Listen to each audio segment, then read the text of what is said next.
Hi hello friends, வணக்கம். நான் உங்கள் தோழி கீதா எரிமலை சிறகுகளில் இருந்து பேசுகின்றேன்.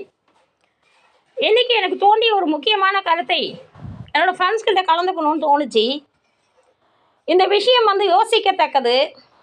அதாவது சட்டையில் கிழியாத சட்டை எது அப்படின்ற மாதிரி ஒரு கருத்தை நாம் சொல்லும் பொழுது ஆக எதிர்ப்பு வருவதும் அல்லது நட்புறவு வருவதும் சகஜமான ஒன்று தான். சரிங்களா? இப்போ நான் எதை பற்றி பேச போகிறேன்னு சொன்னாக்கா, சமவிகித ஊதியம் அதை பற்றி தான் நான் பேச போகிறேன்.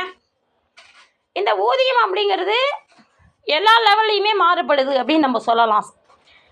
கொஞ்ச நாளைக்கு முன்னாடி பார்த்திங்கன்னா, ஒரு ஆசிரியர்கள் ஒரு போராட்டத்தை பண்ணாங்க. உள்ளிருப்பு போராட்டம். சில மாத காலங்கள் அந்த போராட்டத்தை பண்ணினாங்க.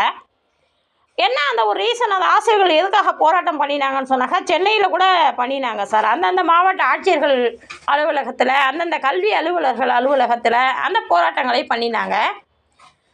2 அரசு ஆசிரியர்கள், அதாவது இப்போ வெள்ளிக்கிழமை ஒருத்தவங்க அப்பாயின்மெண்ட் பண்ணப்படுறாங்க, ஒரு பேட்ச் அப்பாயின்மெண்ட் ஆகுது.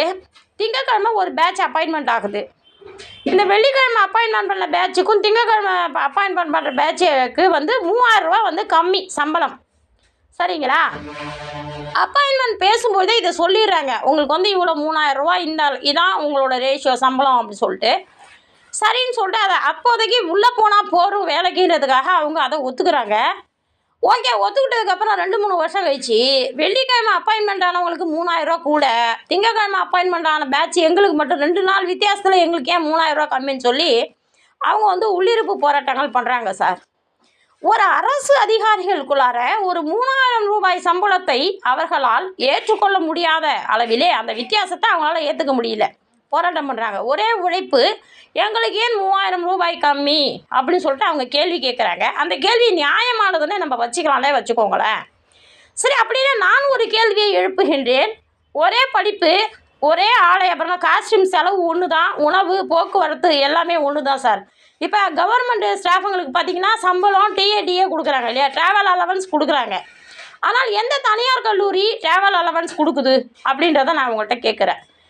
அதாவது பள்ளி ஆகட்டும் அல்லது கல்லூரி ஆகட்டும் சார், ஒரு கல்லூரியில் ஒரு சராசரியாக ஒரு கிரேடு 1 ஸ்டாஃப் 80,000 ரூபா சம்பளம் வாங்குகிறாங்க சார். 80,000 ரூபா சம்பளம் வாங்குகிற அதே படிப்பு படித்த ஒரு ஆசிரியர் ஒரு தனியார் கல்லூரியில் இருக்கும் பொழுது அதிகபட்சம் 10,000 ரூபாய் தான் சம்பளம் வாங்குகின்றார். ஆனால் ஒரு அரசு கல்லூரியில் 2 ஸ்டாஃபுங்க லீவுன்னு சொன்னாங்க, அந்த லீவை நீங்கள் கம்பல்சரி கிளாஸ் எடுக்கணும்னு ரூல்ஸ் கிடையாது. இந்த அவர் லெஷர் அவர்னு சொல்லிட்டு விட்டுலாம். அரசு கல்லூரி பசங்க எங்கே வேணால் போகலாம் வரலாம். ஆனால் ஒரு தனியார் கல்லூரிங்கிறது அப்படி கிடையாது. ஏன்னா அங்கே டிசிப்ளினுக்கு கட்டுப்பாடுகளுக்கு ரொம்ப முக்கியத்துவம் கொடுக்கணுங்கிறதால அந்த அவரை நம்ம எடுத்து ஆகணும். எல்லா ஸ்டாஃபுங்களும் ஆளுக்கு ஒரு அவர் எக்ஸஸ் அவர் எடுத்து ஆகணும். அப்போ நாங்கள் எக்ஸஸ் அவர் எடுக்கிறோம். அரசு கல்லூரி ஆசிரியர்களை விட ஒரு ஸ்டாஃபு வரலை அப்படின்னு சொல்லிட்டு இந்த அவரை நம்ம விட்டுடுவோம்னு சொல்லிட்டு எங்களால் விட முடியாது, ஒரு தனியார் கல்லூரி ஆசிரியர்கள். சரிங்களா?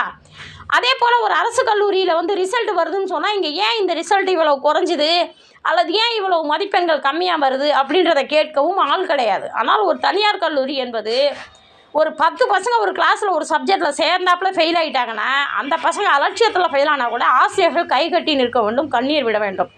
இதுதான் இன்று பல கல்லூரிகளில் இருக்கின்ற நிலை. எவ்வளவுமே எல்லாமே சமத்துவம் சமத்துவம் சமத்துவம் பேசுகின்றோமே, இதில் எங்கிருந்து இருக்கிறது சமத்துவம்? ஏன் ஒரு அரசு கல்லூரி ஆசிரியருக்கும் ஒரு தனியார் கல்லூரி ஆசிரியர்களுக்கும் சம்பள நிர்ணயத்தை ஒரு நீதிமன்றமோ ஏதேனும் ஒரு குழுவை அமைத்து ஒரு தனி நீதிபதி, ஒரு ஓய்வு பெற்ற நீதிபதியை வச்சோ ஒரு உயர்மட்ட குழுவை இதுக்குன்னு ஒரு அமைச்சு, இன்றைக்கி ஜெயலலிதா அம்மா இறந்து போயிட்டாங்கன்னா அதுக்கு ஒரு கமிட்டி வைக்கிறீங்க, செத்து போயிட்டாங்க அடக்கம் பண்ணியாச்சு அதுக்கு ஒரு கமிட்டி வைக்கிறீங்க. அந்த கமிட்டியால் என்ன யூஸு? யார் அக்யூஸ்டுன்னு காட்டப்பட்டாங்க? எதுவுமே கிடையாது. ஆறுமுகம் சாமி ஆணையம் எதையுமே காட்டலை. சரிங்களா? எல்லோரையும் கோர்ட்டில் ஆஜரப்படுத்துங்கன்னு சொல்லியிருக்காங்க. கேஸு அது பாட்டு போயிட்டு இருக்கும் சார். ஒரு 50 வருஷம் போவோம், அப்புறம் மறந்துடுவாங்க, மக்கள் மறந்துடுவாங்க. ஜெயலலிதாங்கிற ஒரு பர்சனையே மக்கள் மறந்துடுவோம் இல்லையா?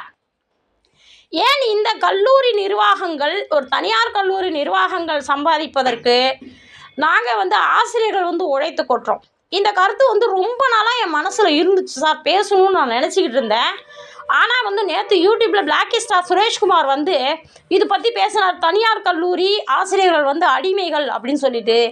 அப்போ தான் சே நம்ம நினச்ச கருத்தை தம்பி சொல்லிட்டானே அப்படின்னு சொல்லிட்டு நான் உங்களுக்காக இன்றைக்கி பேசி இந்த கருத்தை வெளியிடுற மக்களே. நல்லா யோசிங்க. தனியார் கல்லூரி ஆசிரியர்களுக்கும் ஒரு அங்கீகாரம் வேண்டும். கவர்மெண்ட் ஆசிரியர்களுக்கு மட்டும் ஜாக்டோ ஜியோன்னு சொல்கிறீங்க. எத்தனை ஆசிரியர் சங்கங்கள் இருக்குது?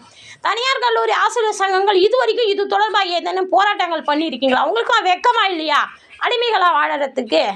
ஏன் அரசு கல்லூரியில் கொடுக்குற சம்பளத்தை எங்களுக்கு பாதி சம்பளமாவது கொடுங்கன்னு போராடணும் சார். இதெல்லாம் வந்து அரசாங்கம் இது தொடர்பான ஆய்வுகளை மேற்கொண்டு இது நடவடிக்கை எடுக்கணும். ஏன்னா நாங்கள்லாம் அடிமை பழப்பு சார். பிச்சைக்காரங்களை விட மோசமாக ஒரு பிச்சைக்காரன் ஒரு நாளைக்கு கொஞ்சம் கஷ்டப்பட்டு நடந்தான்னு வச்சுக்கோங்களேன், 1000 ரூபா பிச்சை எடுத்துடுறோம் சார். நாங்கள் ஒரு மாதம் பூரா உழைச்சா கூட 10,000 ரூபா தான் சார் ஒரு தனியார் கல்லூரியில் சம்பளம் கிடைக்கும். அதிகபட்சம் 15,000. அதனால் தயவு செஞ்சு இதுக்கு அரசாங்கம் ஏதேனும் ஒரு நடவடிக்கை எடுங்கள். தனியார் கல்லூரி ஆசிரியர்களை யோசியுங்கள். இது தொடர்பாக உங்களின் முயற்சியே உங்களுக்கு வெற்றியை கொடுக்கும் அப்படிங்கிற தகவலை இன்று நான் பதிவு செய்து இந்த காணொலியை கண்டமைக்காக நன்றி தெரிவித்துக் கொள்கிறேன். நன்றி.